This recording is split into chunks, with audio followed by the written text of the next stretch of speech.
non-existent. Brukel blew his nose in a rag used to oil weapons, and then threw it into a brazier nearby. His large nose now looked red and shiny. The 9-year campaign had taken its toll on him, Boric noticed. Boric thought back to a moment when the first sightings of the Tsurani invaders had been reported by 2 boys at his own keep who had found a wrecked Tsurani ship on the headlands near his castle at Cryde. Later, word had been brought by the Elven Queen of aliens in the forests that lay between her own Elvendar and the Duchy of Cryde. The world had changed. The fact of an alien invasion from another world via a magic gate was no longer a source of wonder. Boric had a war to fight and win. He had added some marks with brush and ink to the campaign map. "What's this?" asked Brukel, pointing to a notation Boric had added earlier in the morning. "Another migration of Dark Brothers. It looks as if a fairly large contingent of them are moving down from the southern foothills of the Great Northern Mountains. They're treading a narrow path near the Elven forests. I can't understand why they'd come over the mountains at this time of year." "Those Blackhearts don't have to have a reason," observed Brukel. Boric nodded. "My son Arutha reported a large force tangled with the Tsurani while they were besieging my castle 5 years ago.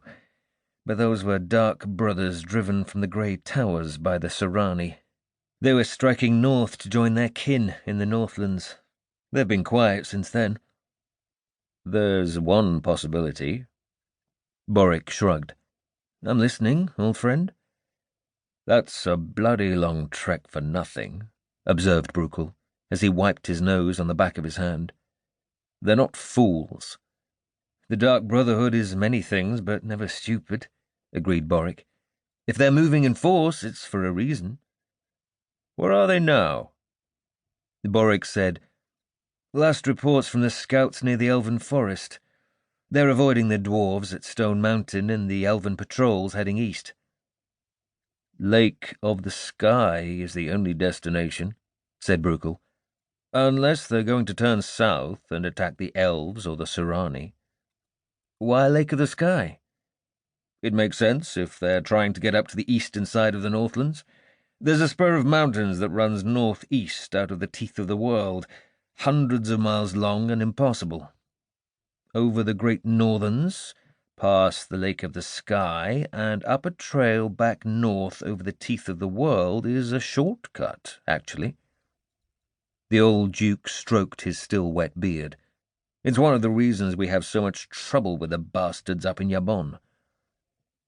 Boric nodded.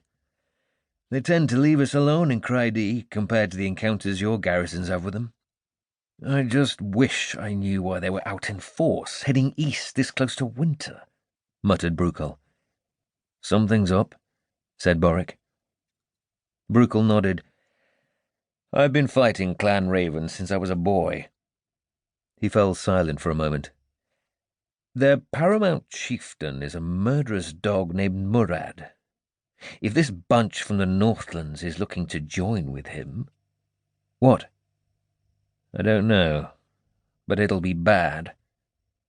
Looking over the rest of the map, Brukel asked, "Do we have anyone in that area now?"